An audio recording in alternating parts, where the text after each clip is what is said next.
Bonjour à tous, c'est Jean-Luc Roux sur sa chaîne YouTube. Aujourd'hui, nous allons parler de l'industrie aérospatiale et spatiale.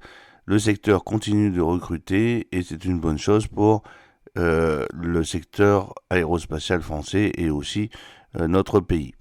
À l'occasion de la 13e édition de la Semaine de l'Industrie, le groupe ADECO dévoile en exclusivité les données sur le secteur aéronautique et spatial et ses perspectives pour 2025. Confronté à de nombreux défis dans les 2 dernières années, la crise du Covid, l'augmentation des coûts de production, la pénurie de talents, les industries du secteur voient leur carnet de commandes rempli et devraient continuer de recruter en 2025, notamment en s'appuyant sur les acteurs de l'intérim.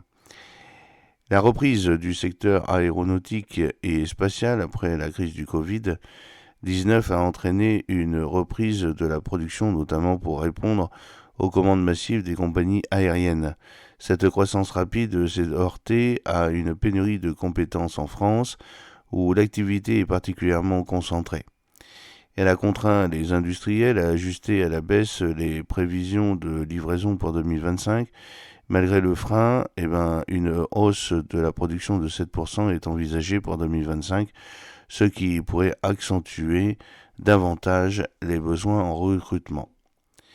Les embauches en intérim dans le secteur aérospatial et spatial en France devraient représenter près de 7 postes sur 10, soit 8000 équivalents temps plein ETP sur les 11 800 embauches anticipées pour la période de juillet 2024 à juin 2025. Certains métiers sont particulièrement en demande. Parmi les plus recherchés, celui de monteur-assembleur représente plus d'un tiers des besoins du secteur. Alors, le top des métiers de l'industrie aéronautique et spatiale avec le plus de recrutement en intérim, montage et assemblage mécanique 3800, nombre estimé de recrutement en TT2, ajustement et montage de fabrication 1300, réalisation de structures métalliques 500, réglage d'équipements de production 350, conduite d'équipements et formage et embouteillage 300 également. J'espère que cette petite vidéo vous a plu. N'oubliez pas de cliquer sur le pouce pour la promouvoir, de vous abonner si ce n'est pas encore fait et de partager cette vidéo sur vos réseaux sociaux. A très bientôt. Fidèlement, Jean-Luc O.